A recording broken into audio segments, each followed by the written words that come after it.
Hi guys, welcome back to the channel, and from today we are studying a new subject which is pharmaceutical analysis, and it is the second subject of your first semester. So the first part is we will study about like what is pharmaceutical analysis and what's its scope. So let's start. So in the unit 1 we will study about the pharmaceutical analysis, that what is its definition and scope. So let's study about this. Pharmaceutical analysis हमारा क्या होता है basically देखो हम pharmacy पढ़ रहे हैं तो इसमें हमारी बेसिकली ज़्यादा केमिस्ट्री होती है या तो हमारी बायोलॉजी होती है। ओके, सो ये हमारे केमिस्ट्री की ब्रांच है जिसमें हम जो ड्रग होता है ना उसकी identification, determination, quantification and purification या सब्सटेंस को प्यूरिफाई करते हैं, कैसे करते हैं ये सब देखते हैं। ठीक है, देखो डेफिनेशन क्या होता है इसकी।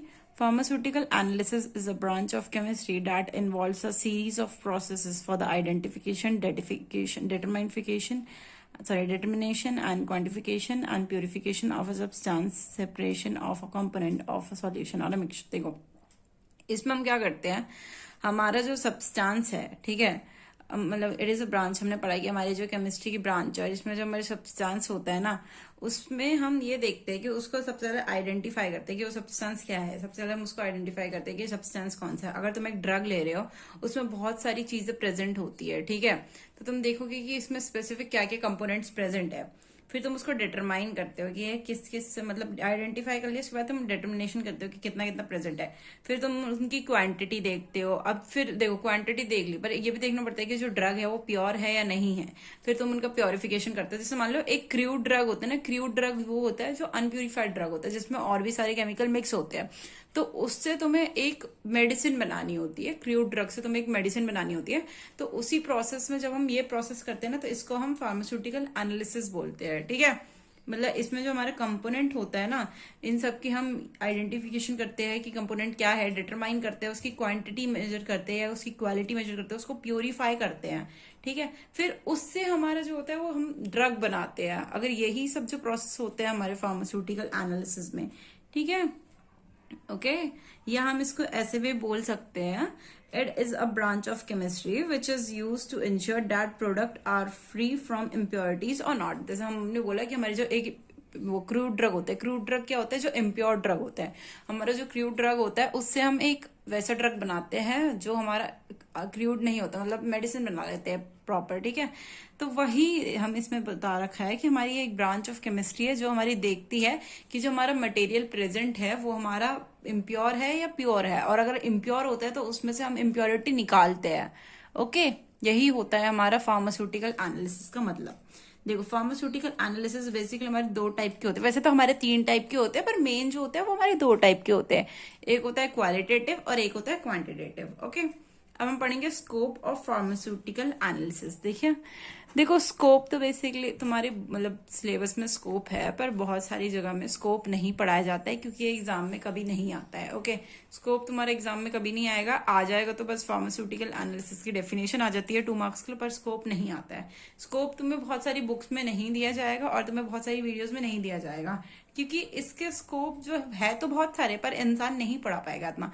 तो देखो बेसिकली इसके अभी हम 2 स्कोप पढ़ते हैं। ठीक है, एक होता है हमारे फार्मास्यूटिकल इंडस्ट्रीज में और एक होता है हमारे फूड इंडस्ट्रीज में। ठीक है, फार्मास्यूटिकल इंडस्ट्रीज वो होती है जो हमारी मेडिसिन बनाती है और फूड इंडस्ट्री वो होती है जो हमारे पैकेज्ड मटेरियल बनाते हैं।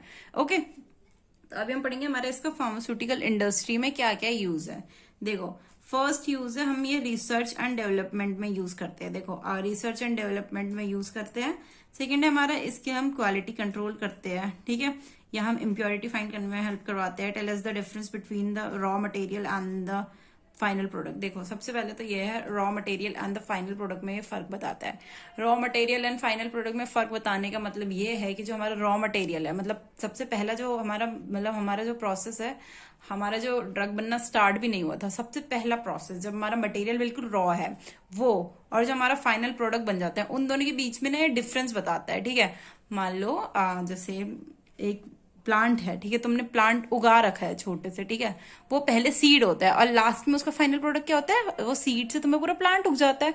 तो यही है पहले का प्रोसेस और बाद का प्रोसेस, कितना डिफरेंस है उसमें, ठीक है।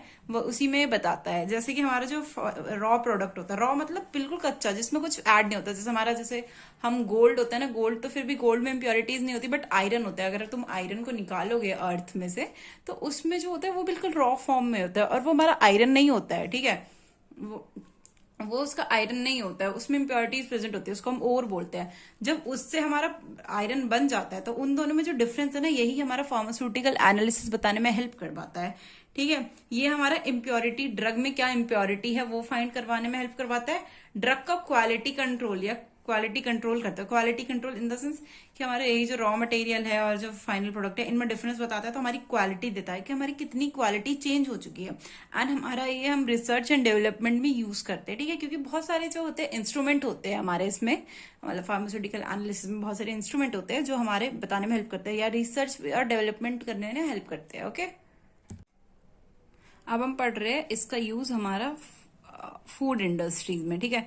देखो, फूड इंडस्ट्री में बेसिकली क्या क्या यूज है, ये हमारा प्रिजर्वेटिव में यूज करता है, मतलब एज अ प्रिजर्वेटिव हमारा ये यूज करवाने में हेल्प करवाता है, ठीक है। Different kind of colour and flavouring agent या स्वीटनिंग एजेंट इनमें भी हेल्प करवाता है। देखो, हमारे किसमें हम प्रिजर्वेटिव क्या होता है, जैसे बहुत सारी चीजें होती है जिनको प्रिजर्व करने की हेल्प होती है। जैसे बहुत सारी चीजें होती है जो 1-2 दिन बाद ही खराब हो जाएगी, पर उसमें जब हमारा प्रिजर्वेटिव जो होता है वो डालते हैं हम, तो वो खराब नहीं होती है ना। तो इसमें भी हमारी फार्मास्यूटिकल एनालिसिस ही काम आती है, okay. Different kind of colour, जो हम कलर डालते हैं, फ्लेवर डालते हैं या स्वीटनिंग एजेंट डालते हैं, ये प्रोडक्ट होते हैं, कुछ भी डालते हैं, तो इनकी जो एनालिजिंग होती है, एनालाइजिंग होती है, मतलब कि कितना कितना डालना है या इनकी क्वांटिटी या क्वालिटी के हिसाब से डालना है, वो भी हमारा फार्मास्यूटिकल एनालिसिस में ही आती है, ठीक है।